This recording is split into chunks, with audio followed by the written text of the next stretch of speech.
Selamat siang pemirsa, jumpa lagi bersama saya Garisya Aroha dalam program Rumah Demokrasi edisi 15 Desember 2014. Terpilihnya kedaulatan rakyat sebagai esensi demokrasi merupakan pertimbangan utama publik dalam menilai pemilihan umum kepala daerah secara langsung. Bagi publik, pilkada langsung merupakan anak kandung gerakan reformasi yang harus dipertahankan. Beberapa pekan lalu, sejumlah fraksi di DPR yang tergabung dalam Koalisi Merah Putih mengupayakan revisi UU untuk membalikan mekanisme pemilihan kepala daerah melalui DPRD. Dasar yang dikemukakan adalah banyaknya kepala daerah hasil pilkada langsung yang terbelit kasus hukum, maraknya politik uang dalam sistem pilkada langsung, dan pemborosan anggaran negara akibat banyaknya penyelenggaraan pilkada. Lalu, manakah yang lebih baik, pilkada secara langsung atau tidak langsung? Dan kita akan membahasnya bersama narasumber kami, Pak Aras. Bapak, selamat siang Bapak. Ya. Nah, kita akan membahas mengenai pilkada langsung dan tidak langsung nih. Cuman mungkin pertama bisa dijelaskan dulu profil Bapak seperti apa? Iya, apanya nih? Profil Bapak sebagai ahli politik, Bapak dosen di mana kayak gitu? Ya, kalau profil saya memang saya kira udah diketahui. Saya doktornya di bidang komunikasi, khususnya komunikasi politik kajiannya ya. Disertasi saya tentang analis komunikasi politik Indonesia, studi kasus di beberapa partai politik Indonesia. Nah, itu saya kira profilnya secara singkat. Kita langsung akan membahas aja nih Pak, tema kita Perpu Pilkada semakin mulus. Nih Pak, hingga saat ini kan pembahasan mengenai Perpu Pilkada secara langsung ini masih terus menjadi pembahasan ya Pak. Nah sebenarnya ada apa sih Pak di balik Perpu Pilkada ini?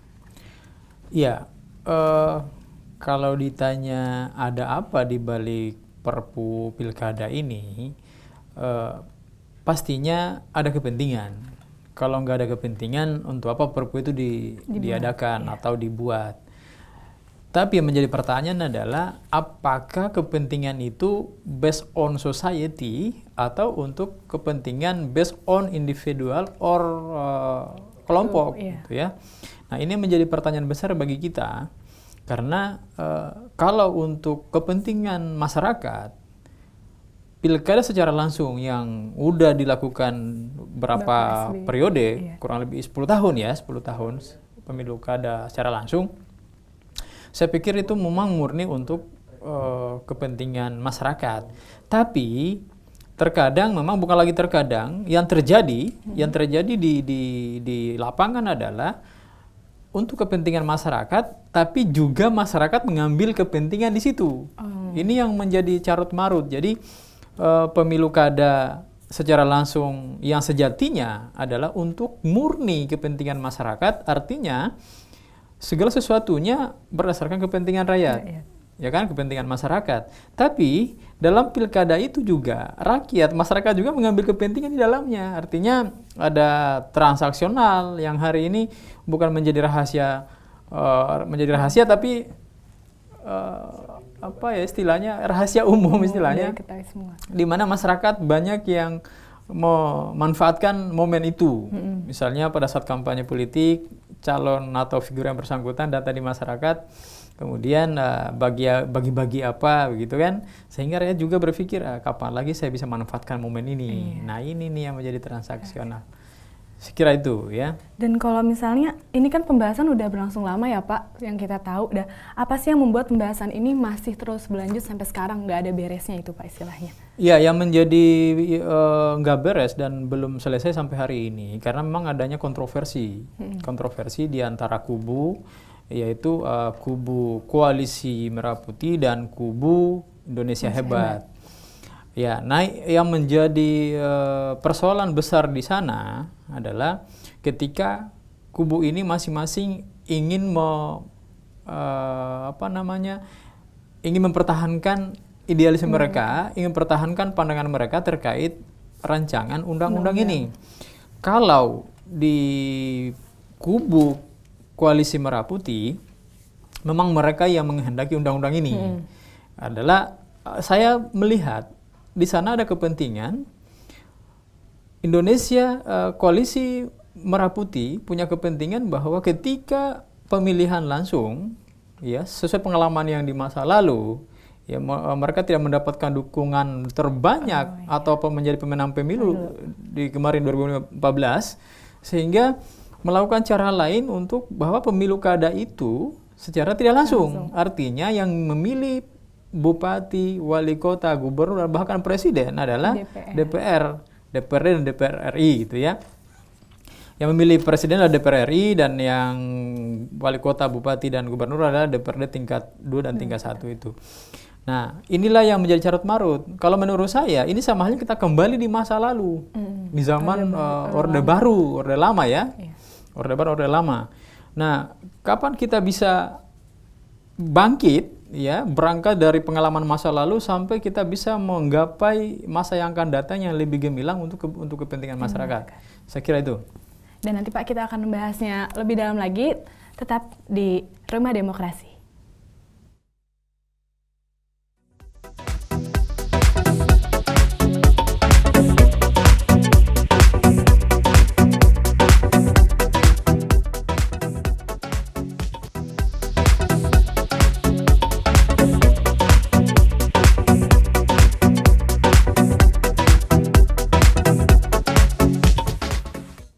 Pemirsa, terima kasih karena tetap di Rumah Demokrasi. Kita akan melanjutkan pembicaraan kita tadi, Pak. Nah, sekarang sebelum kita bahas lebih dalam nih, mungkin Bapak bisa menjelaskan dulu isi dari Perpu Pilkada ini tuh seperti apa sih, Pak? Oke. Kalau nanya soal isi, berarti kita harus bahas isi undang-undang itu. Nah, ini terkait Undang-Undang Pilkada ini, Undang-Undang Nomor 22 Tahun 2014 tentang rancangan Undang-Undang Pemilu Kada ya. Jadi satu paket dengan Undang-Undang Nomor 23 Tahun 2014 tentang pemerintahan daerah. Nah, yang dibahas ini adalah tentang pemerintahan daerah. Jadi pemilu kada di kabupaten, wali kota, dan provinsi. Isinya, intinya sebenarnya kalau kita bahas satu persatu isinya, memang banyak pasal-pasalnya. Saya tidak hafal dan mungkin saya belum baca semuanya ya. Saya hanya pahami secara garis besarnya aja. Intinya bahwa Undang-Undang Pemilu Kada 2014 ini adalah memang bertujuan bahwa pemilu kada itu dikembalikan ke DPRD seperti dulu. Seperti di zaman Orde Baru, Orde Lama ya, pemilu kada. Artinya yang memilih adalah memilih bupati dan wali kota, ya, bupati dan wali kota, gubernur itu adalah anggota DPR, parlemen itu. Nah, kalau ini kembali lagi, sebenarnya saya juga sempat bertanya, loh kok ini kembali seperti dulu gitu ya? Kenapa udah jalan 1 dekade, ya udah 10 tahun berjalan, udah 2 periode pemerintahan masa lalu, sekarang pemerintah parlemen lagi membuat undang-undang mengembalikan lagi aturan pemilu kada, pemilihan kepala daerah yang tadinya secara langsung menjadi tidak langsung. Artinya sebenarnya kita, kalau menurut saya, kita tidak maju, kita menjadi mundur gitu ya. Kita mundur bukan berarti anggota DPR ya, pejabat legislatif dan eksekutif bukan berpikir untuk memajukan negara ini, tapi untuk memundurkan negara gitu. Nah, sama halnya memundurkan negara 10 tahun atau 20 tahun yang lalu gitu. Jadi kapan kita maju? Kalau menurut saya, oke lah, yang kemarin itu memang undang-undang perlu evaluasi. Kalau memang ini sebagai bentuk evaluasi, sebagai usaha evaluasi dari undang-undang sebelumnya pemilihan secara langsung, silakan. Tapi jangan dirombak total, pemilihan yang tadinya langsung menjadi tidak langsung dan isinya dirubah semuanya, sehingga semua masyarakat bertanya, ada apa deh pemerintahan kita? Kenapa ya, jadi kayak lagunya Sehari ini maju mundur cantik gitu ya. Jadi inilah yang menjadi persoalan menurut saya. Jadi jangan sampai masyarakat menjadi kehilangan kepercayaan kepada anggota DPR dengan atau parlemen itu, karena mereka memang fungsinya untuk membuat undang-undang, fungsi regulasi, bukan berarti semena-mena membuat undang-undang semaunya mereka. Jadi menurut saya seolah-olah negara ini milik mereka gitu ya. Ini milik rakyat, milik bersama yang harus apapun yang mereka lakukan harus berdasarkan kepentingan rakyat. Oleh karena itu saya berpikir ada sebuah konsep yang harus dikembangkan. Jadi government based on society. Jadi pemerintahan berbasis kerakyatan. Bagaimana setiap pemerintahan silih berganti periodik 5 tahunan itu, mereka adalah sebagai pelayan rakyat, sebagai pemerintahan yang memang murni untuk kepentingan rakyat. Nah, hari ini kan sangat sedikit persentasinya orang yang berjuang untuk kepentingan rakyat. Kalaupun tiba masa kampanye politik, yang ada hanya janji-janji politik saja, tidak hanya sampai dalam hati, hanya sampai di bibir. Ya, inilah yang menjadi persoalan kita hari ini, karena semua orang mengejar kepentingan pribadinya untuk mencapai kesuksesannya sendiri. Dan kalau misalnya kita flashback, Pak, kenapa Koalisi Merah Putih itu kira-kira tidak mendukung pilkada langsung, dan kenapa kalau misalnya Koalisi Indonesia Hebat itu memilih untuk pilkada langsung? Ya, Koalisi Merah Putih tidak mendukung pemilihan atau pemilu kada secara langsung. Memang mereka yang mengajukan rancangan undang-undang ini. Karena memang di DPR itu kan lebih banyak, sekarang anggota parlemen lebih banyak dari Koalisi Merah Putih. Kalau misalnya undang-undang ini disahkan dan memang pemilihan itu menjadi tidak langsung, kembali tidak langsung, penguasa suara yang terbanyak di parlemen adalah Koalisi Merah Putih. Kenapa? Karena anggotanya mereka lebih banyak dari Koalisi Indonesia Hebat. Oleh karena itu, pemilihan bupati, wali kota, sampai gubernur dan bahkan presiden itu akan mayoritas kan suara mereka. Sudah pasti kan mereka menang. Kalau pemilihan itu melalui pilkada, melalui caleg, melalui parlemen. Kalau anggota DPR yang milih, saya pikir ya inilah setting politik, settingan politik Koalisi Merah Putih, karena memang punya tujuan ke depan. 5 tahun ke depan mereka akan memimpin. Saya tidak berada di posisi kubu siapa. Ya, saya sebagai independen di luar itu, saya tidak punya urusan dengan politik praktis. Saya hanya ingin memberikan masukan terkait yang terbaik buat rakyat. Makanya tadi saya kasih konsep government based on society, pemerintahan berbasis kerakyatan. Itu yang penting menurut saya. Dan berarti menurut Bapak ada nggak sih unsur keuntungan dari dua partai ini? Pasti ada kan, Pak, dua koalisi ini. Mereka sangat mengambil keuntungan berarti ya? Pasti. Kepentingannya memang mereka akan mendapat keuntungan dari itu. Apa keuntungannya? Keuntungannya Koalisi Merah Putih kalau menang kalau memang jadi undang-undang nomor yang dirancang ini, undang nomor 22 tahun 2004 tentang pemilu kada. Kalau ini benar-benar disahkan pemilihan tidak langsung, bahwa bupati, eksekutif, bupati, wali kota, gubernur, bahkan sampai presiden dipilih oleh anggota DPR, oleh parlemen. Ya, saya pikir menang mereka yang memiliki kekuasaan jadinya, sama halnya dengan berapa puluh tahun yang lalu begitu. Nah, kalau Koalisi Indonesia Hebat, ya, KIH, kepentingannya adalah untuk mereka untuk mempertahankan posisinya. Karena memang hari ini mereka adalah menang, menjadi pemerintah, menjadi presiden, itu adalah memang kemenangannya mereka mendapat dukungan terbesar dari rakyat, dipilih secara langsung oleh rakyat, ya gitu. Dan kalau misalnya kita lihat sekarang nih, Pak, Koalisi Merah Putih itu kan yang tadinya menentang yang secara langsung, kenapa sekarang mereka bisa merubah itu menjadi mendukung pilkada secara langsung? Itu kenapa sih, Pak? Apa Koalisi Merah Putih? Kan sekarang dia berputar nih, Pak. Mereka akhirnya mendukung kan, Pak? Ada beberapa yang mendukung, itu karena apa sih, Pak? Oh ya, mungkin di dalamnya ya karena isu hari ini kan di Koalisi Merah Putih itu pecah katanya ya. Saya kurang tahu persis karena saya tidak ada di sana, tidak tahu persoalan di dalamnya. Saya hanya melihat melalui berita ya. Katanya istilah orang terpecah menjadi dua kubu dalam Koalisi Merah Putih, ada yang mendukung, ada yang tidak mendukung.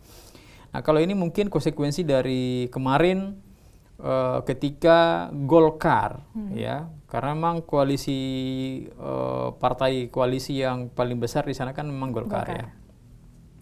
Golkar pecah menjadi dua kubunya Abu Rizal Bakri dan kubunya Agung Laksono.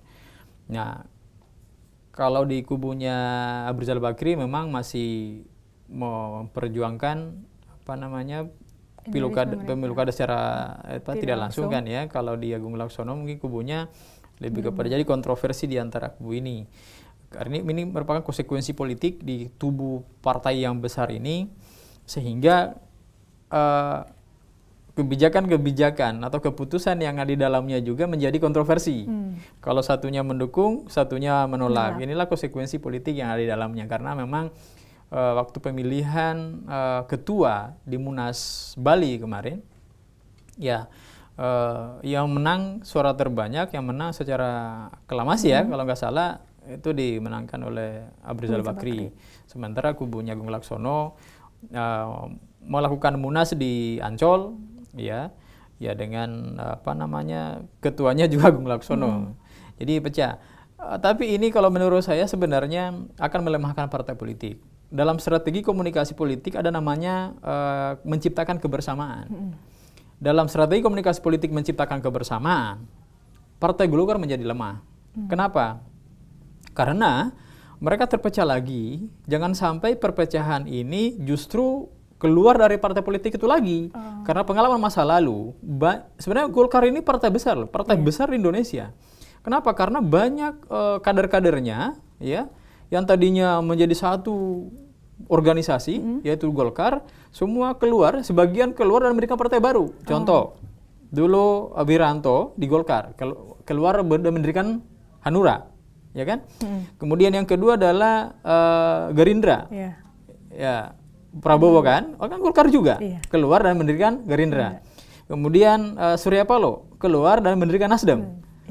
Nah, udah tiga tokoh yang luar biasa ini. Jangan sampai, menurut saya, jangan sampai yang keempat kalinya ini kubunya Agung Laksono keluar juga dan mendirikan partai baru lagi. Artinya kekuatan yang tadinya satu menjadi lemah kan, menjadi pecah kan. Inilah strategi kebersamaan. Tidak ada strategi kebersamaan. Iya, tidak ada kebersamaan. Karena akan melemahkan lembaga secara otomatis. Jadi dalam strategi kebersamaan itu adalah menciptakan kebersamaan dan memantapkan kelembagaan. Tapi ini tidak ada memantapkan kelembagaan. Nah, gimana boro-boro memantapkan kelembagaan sementara orang keluar semuanya malah jadi lemah kan? Iya. Itu. Dan apakah itu mungkin mereka sudah pecah sekarang nih Pak? Apakah mungkin akan bersatu kembali Pak? Dari kedua partai itu dengan idealisme mereka yang berbeda-beda sekarang. Iya, dua kubu itu, bukan kedua partai. Kubu itu. Ini akan susah bersama. Contohnya gini, Hanura yang tadinya dari Golkar kan, Hanura dari Wiranto kan dari Golkar, tapi kan dia menjadi kubunya koalisi Indonesia Hebat kan. Nah, kemudian Nasdem kan tadinya dari Golkar juga, pecah, kemudian mendirikan partai baru Surya Paloh, masuk juga dia di koalisi Indonesia Hebat kan. Nah, ini Agung Laksono sekarang misalnya kalau dibuat partai baru juga, kan nggak mungkin bersama Golkar. Ya secara emang otomatis tidak memperkuat lembaga. Karena semua ini logikanya gini, kalau sesuatu yang kekuatan walaupun kecil dikumpulkan, kayak semut misalnya, dia punya kekuatan apa coba? Kan kecil dia, tapi dia bersatu, semua bersatu mengangkat suatu benda, itu bisa diangkat loh, walaupun kecil. Itu semut, apalagi kalau manusia. Ya kan? Itu logikanya. Kebersamaan luar biasa. Oke, nanti kita akan bahas lebih dalam, tapi kita akan saksikan pariwara berikut ini.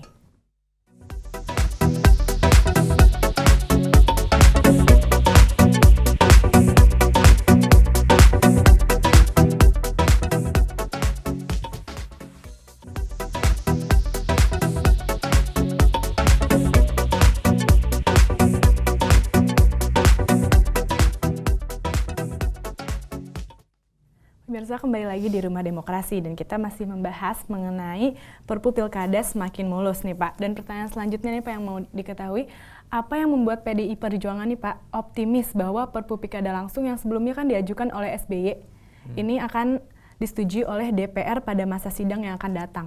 Bahkan mereka yakin bahwa partai politik yang ada di Senayan akan ramai-ramai mendukung Pilkada langsung. Oke, ini optimisme PDIP. Ya terhadap pemilu kada langsung. Ya, itu pasti optimis. Kalau ditanya apakah dia gimana optimisme atau apakah dia optimis atau tidak, ya sudah pasti jawabannya optimis. Karena memang posisi PDIP hari ini kan posisi di pemenang pemilu dari sistem pilkada secara langsung, ya kan? Nah, sudah pasti mereka akan optimis. Nah, apakah optimisme mereka hari ini akan terbukti nanti, ya, dengan pengesahan Undang-Undang Nomor 20 Tahun 2004 itu, apakah itu undang-undang ditolak dan mereka optimis dengan undang-undang yang lama dalam pemilu kada secara langsung tetap seperti 10 tahun yang lalu. Ya, saya kira itu memang mereka harus mempertahankan, karena mengingat posisi mereka hari ini, mereka sebagai penguasa pemerintahan adalah merupakan produk dari undang-undang pemilu secara langsung.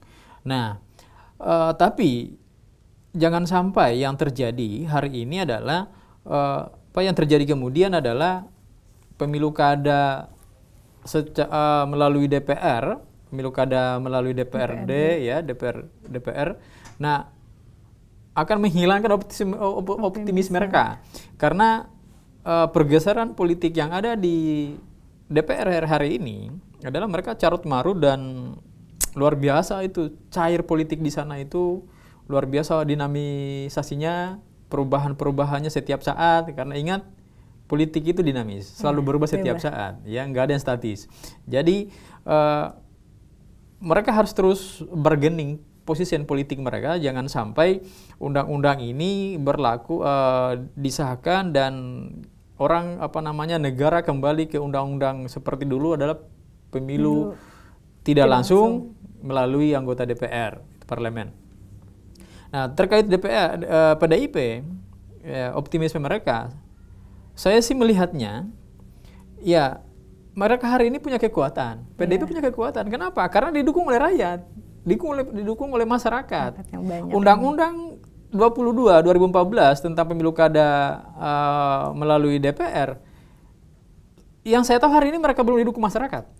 Ya, yang saya tahu mereka hari ini belum didukung masyarakat.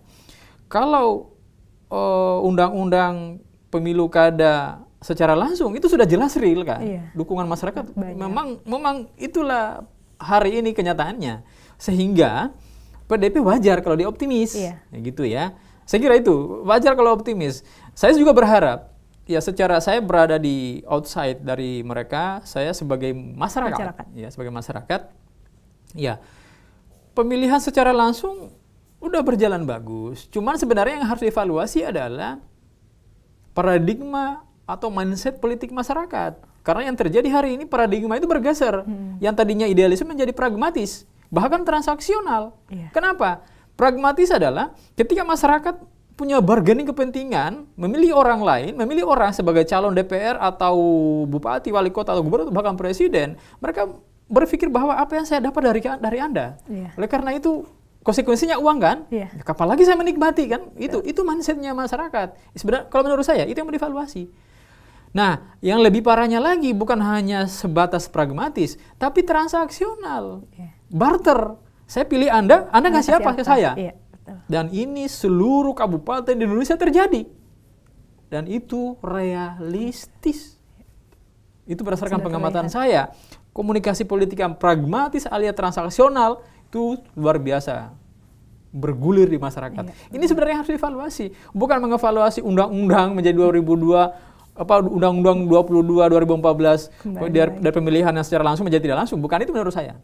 Ya, menurut saya adalah mindset atau paradigma politik masyarakat hari ini, ya, ketika mereka bargaining posisi, ya, bargaining kepentingan politik, mereka ada nilai barter yang ada di masyarakat itu, yang harus dirubah. Jangan sampai menodai demokrasi. Gitu. Dan sebenarnya kita lihat banyaknya perpolitikan di Indonesia ini, Pak, skenario apa sih yang sedang dijalankan oleh perpolitikan Indonesia, Pak, dengan banyaknya masalah di perpolitikan Indonesia ini? Ya, ini skenarionya udah kayak sinetron sebenarnya, ya. Jadi memang terus berjalan. Kalau berbicara skenario politik, memang pasti ada. Konsekuensi politik itu adalah merupakan awal dari skenario yang dilakukan oleh para pejabat politik, ya, para pejabat politik, bahkan penguasa politik. Nah, memang itu tidak bisa dihindari. Pasti ada. Karena memang dalam teori komunikasi, ya, kita kembali ke teori komunikasi, jurusan komunikasi kan? Iya. Nah, dalam teori komunikasi itu ada namanya teori dramaturgis. Teori dramaturgis itu bagaimana setting panggung depan dan panggung belakang, backstage and front stage. Di front stage apa yang kita lakukan? Sandiwara politik yang kita lakukan di panggung politik ya, panggung politik, kita selalu menampilkan ya inilah, tapi beda dengan yang di belakang. Di depan itu dia tampil seperti ya, untuk kepentingan rakyat, tapi ternyata di belakang itu adalah untuk kepentingan individu dan kelompok. Inilah yang dimaksud dengan dramaturgi politik. Ya. Jadi panggung depan dan panggung belakang itu berbeda. Jangankan urusan politik, hidup saja kita manusia seperti normal hidupnya, kita pasti punya panggung depan dan panggung belakang. Hari ini kita berada pada panggung depan nih. Seperti inilah tampilannya kita. Tapi berbeda dengan panggung belakang. Ketika kita di luar ruangan ini, kita lain lagi. Lain lagi. Sama dengan apalagi urusan politik ya. Dramaturgi politik itu luar biasa, begitu bergulir, begitu berkembang. Skenario-skenario yang dilakukan oleh para pejabat politik, para penguasa politik, itu yang ditampilkan luar biasa di depan mata kita. Wah, ini sangat indah, sangat bernilai estetis politiknya luar biasa. Tapi ketika di luar itu banyak kepentingan yang memonitor itu. Sehingga terkadang apa yang ada di panggung depan itu justru yang menang panggung belakang. Kenapa? Karena kepentingan terselubung yang kita tidak ketahui secara jelas di depan mata kita.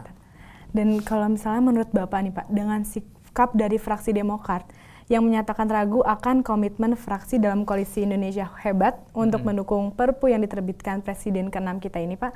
Menurutnya itu kan KIH selama ini konsisten mendukung pilkada langsung, bukan mendukung Perpu pilkada. Itu gimana sih, Pak?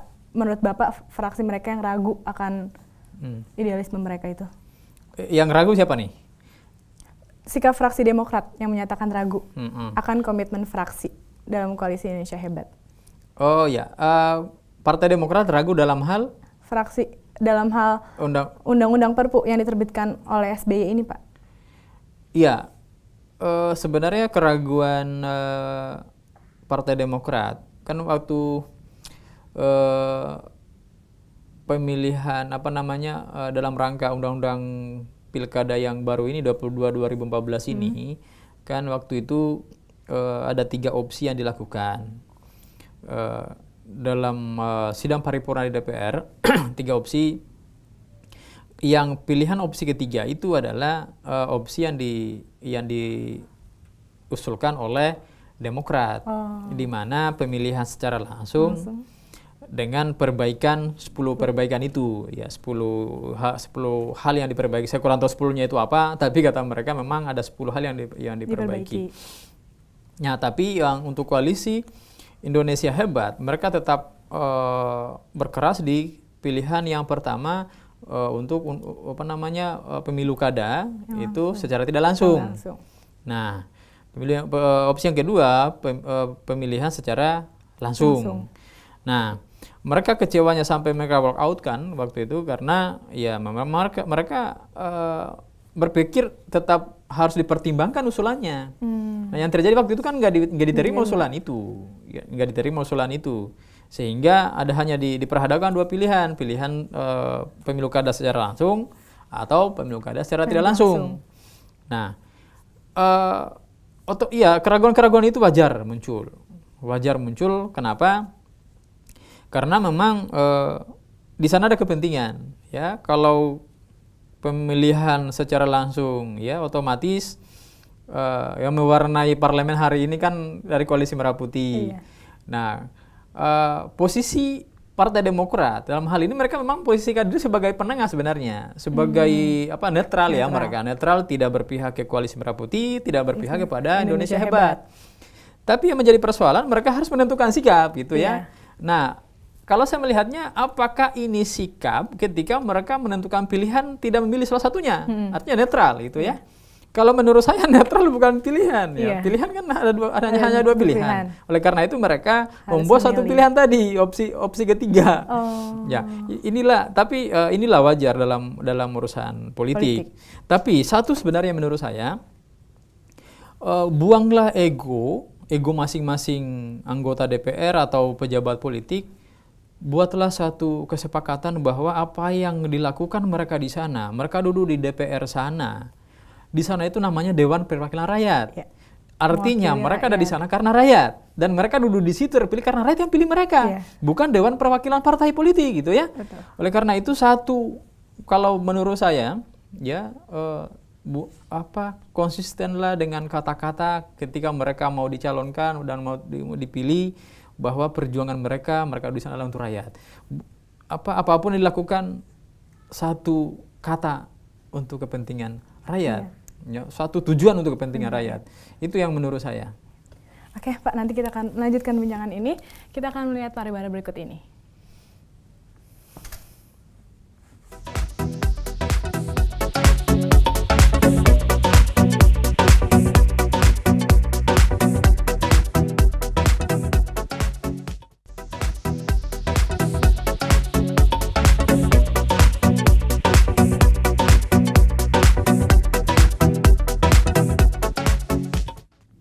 Pemirsa, kembali lagi di Rumah Demokrasi dan kita akan melanjutkan perbincangan kita yang semakin seru ini, Pak.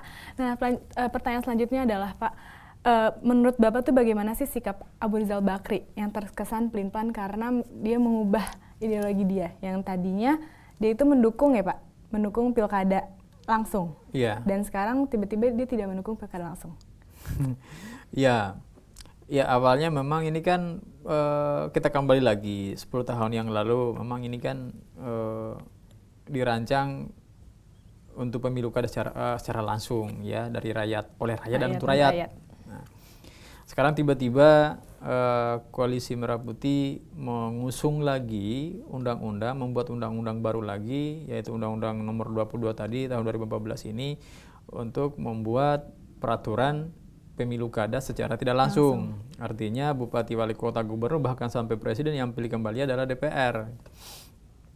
Ya, kalau menurut saya mengamati pendirian anggota DPR ini, ya memang tujuannya adalah kepentingan. Kepentingannya apa? Kepentingannya mereka memang untuk mengamankan diri masing-masing, ya, mengamankan diri. Jadi sekarang orang berusaha mengamankan diri. Orang-orang di partai politik, bahkan orang-orang yang duduk di DPR, sekarang mereka berpikir 5 tahun ke depan. Iya. Jadi mereka tidak berpikir apa yang saya harus lakukan tahun ini, ya, tapi mereka udah mulai berpikir bagaimana 5 tahun ke depan setelah masa jabatan kita selesai, ya. Menurut saya mereka tidak berpikir apa yang saya harus kerjakan buat rakyat, ya, apa yang harus dikerjakan buat rakyat selama 5 tahun ini. Tapi yang saya amati adalah, yang saya lihat adalah ini orang-orang ternyata berpikirnya mereka bagaimana saya harus eksis 5 tahun ke depan. Iya. Kemudian setelah 5 tahun ke depan itu saya seperti apa? Ya, mereka udah punya pola. Nah, inilah yang membuat saya sedikit kesal, bukan sedikit kesal, banyak kesal sebenarnya. Tadi saya sudah bilang bahwa mereka duduk di sana karena rakyat. Iya. Rakyatlah yang pilih mereka di sana. Masing-masing mereka dipilih oleh dapilnya masing-masing. Artinya kalau mereka di sana duduk sebagai pilihan rakyat, mereka harus bekerja untuk kepentingan rakyat. Nah, pertanyaan saya, apakah undang-undang ini kemauan rakyat? Apakah undang-undang ini kepentingan rakyat? Kan bukan. Iya. Bukan. Coba kita tanya rakyat, apakah rakyat senang kalau ini pemilihan secara tidak langsung? Mereka akan menjawab tidak. Iya. Karena mereka nggak punya konsekuensi lagi kan, mereka nggak tahu mau pilih siapa. Iya. Nah, ingat itu.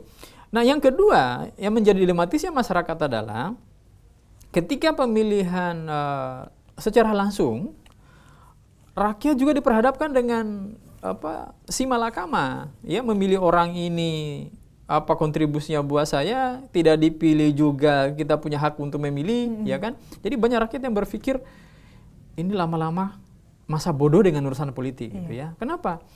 Karena partai politik dan parlemen, anggota DPR yang notabene dipilih oleh rakyat, mereka tidak bekerja atas kepentingan rakyat itu. Iya. Artinya kalau misalnya rakyat selalu diperhatikan kepentingannya, otomatis kan rakyat, wah kita pilih lagi ini, partai politik ini bagus, anggota DPR ini bagus, bupati, wali kota, gubernur ini, presiden ini bagus, kita pilih lagi karena memang mereka bekerja untuk rakyat. Yeah. Pertanyaan kita hari ini adalah, pertanyaan rakyat ya, adakah partai politik ketika ada musibah, ya, musibah atau masalah sosial, contoh, yang baru yang sekarang ini lagi longsor di Banjarnegara kan? Benar ya? Banjarnegara? Iya, Banjarnegara. Di Jawa Tengah. ada nggak bendera partai politik yang datang di sana? Iya. Saya mengamati media, saya melihat nonton di TV. Ada. Saya bertanya dalam hati saya, mana partai politik yang datang di sana? Gitu. Setidaknya orang yang punya, misalnya anggota DPR yang dapilnya di sana, gitu, datang melihat rakyatnya. Iya, betul. Karena dia duduk di situ kan dipilih oleh orang di situ. Yang hari ini mereka dapat musibah, padahal udah milih dia. Iya. Dia nggak datang lihat, berdosa dia. Iya. Berdosa. Oleh karena itu, ini saya jujur aja, saya kesal sebenarnya. Iya.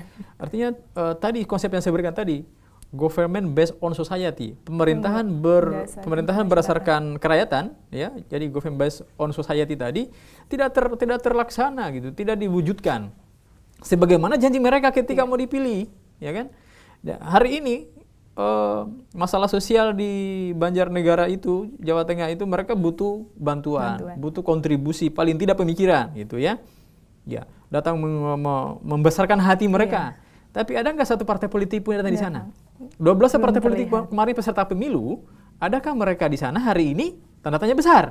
Nggak ada jawabannya kan? Belum terlihat sampai sekarang. Nah, itu dia. Dan ini Pak, Koalisi Merah Putih kan sedang bergonjang-ganjing Pak. Mereka sekarang kebelah dua nih Pak istilahnya. Mereka ada yang mendukung perpres langsung dan ada yang mendukung yang tidak langsung Pak. Nah, apakah perpecahan mereka itu hanya atas berdasarkan pro dan kontra Perpu ini Pak? Apakah atau adakah hal lain? Ini bukan persoalan pro kontra di Perpu ini. Ini sebenarnya konsekuensi dari dualisme atau apa namanya dua kubu yang ada di Golkar itu. Jadi ini anehnya setelah Golkar konflik internal mereka, jadi diikuti oleh partai-partai politik yang lain yang mendukung, tidak mendukung, ada yang mendukung Abu Rizal Bakri, ada yang tidak. Jadi yang mendukung Abu Rizal Bakri, di tubuhnya Abu Rizal Bakri ya kan, mendukung pemilu kada secara tidak langsung, ya kan, ada kubu yang mendukung pemilu kada yang secara langsung. Ini sebenarnya bukan, kalau di partai politik koalisi di kubu Koalisi Merah Putih, ya sebenarnya mereka dari awal itu adalah mendukung Undang-Undang Nomor 22 Tahun 2014 ini, yaitu pemilihan secara tidak langsung kan. Nah, tapi setelah kemarin konflik internal, ada kepentingan politik antara kubu, yaitu kubu Abu Rizal Bakri dan kubu Agung Laksono, ya sehingga dijadikanlah sebuah konsekuensi isu ini, sebuah konsekuensi konflik tadi. Ya udah, saya yang tadinya misalnya dukung ini menjadi tidak dukung lagi karena mungkin sakit hati. Ya sakit hati dalam politik itu biasa. Tapi menurut saya, kalau sakit hati dalam dinamika politik, jangan sampai sakit hati dengan kepentingan rakyat, jangan sampai. Jadi bekerjalah atas nama rakyat, begitu. Ini memang ada kepentingan dalam. Jadi konsekuensinya bukan karena perpunya, tapi karena memang konflik internal. Itu menurut saya ya. Saya nggak tahu menurut orang lain, tapi yang jelas.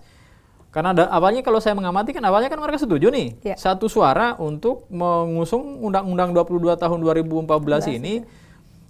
Pemilu secara tidak langsung, pemilu kada secara tidak langsung. Nah, kenapa tiba-tiba ada di kubu ini menjadi pecah, Koalisi Merah Putih menjadi pecah, ada yang dukung, tidak mendukung. Berarti kalau saya menyimpulkan, melihat berdasarkan dinamika politik di Golkar itu, berarti konsekuensi dua kubu tadi. Jadi bukan persoalan perpunya, tapi persoalan konflik internal tadi. Ya, saya kira itu. Untuk terakhir nih Pak, mungkin Bapak bisa menyimpulkan, menurut Bapak nih, solusi apa yang terbaik, solusi yang terbaik, dan menurut Bapak lebih efektif yang mana sih Pak? Mungkin singkat aja. Mana nih, efektif apanya nih? Yang untuk pemilu kada, secara langsung tidak langsung. Oke, kalau mau berbicara efektif, ya, sebenarnya lebih ini saya netral aja yang ngomongnya ya. Kalau mau berbicara efektif dan efisiensi, ya termasuk waktunya dan anggarannya, itu memang pemilihan yang tidak langsung memang. Jadi DPR mereka kerja sendiri, tapi yang menjadi persoalan adalah jangan sampai mereka tidak memberikan tidak mengamanatkan kepercayaan rakyat, jangan sampai mereka bekerja atas pengalaman yang dulu 10 tahun yang lalu, ya 10 tahun yang lalu itu mereka bekerja atas kepentingan sendiri. Memang efektif efisien, tapi jangan sampai mereka bekerja atas kepentingan sendiri. Ya, berarti kesimpulannya kita itu harus DPR itu harus mementingkan kepentingan rakyat dibandingkan dengan kepentingan dirinya sendiri ataupun kelompok. Itu harus. Artinya kepentingan mereka bekerja kan untuk rakyat. Karena mereka dulu di sana adalah untuk rakyat. Sehingga pemilu kada tadi saya kembali lagi, saya belum tuntas sebenarnya pemilu kada secara langsung dan tidak langsung. Ya, kalau pemilu kada yang langsung, konsekuensinya adalah juga sebenarnya memang anggaran negara memang luar biasa, lebih besar memakan anggaran negara, Nah, tapi di sisi lain dia punya keuntungan adalah rakyat itu berpartisipasi.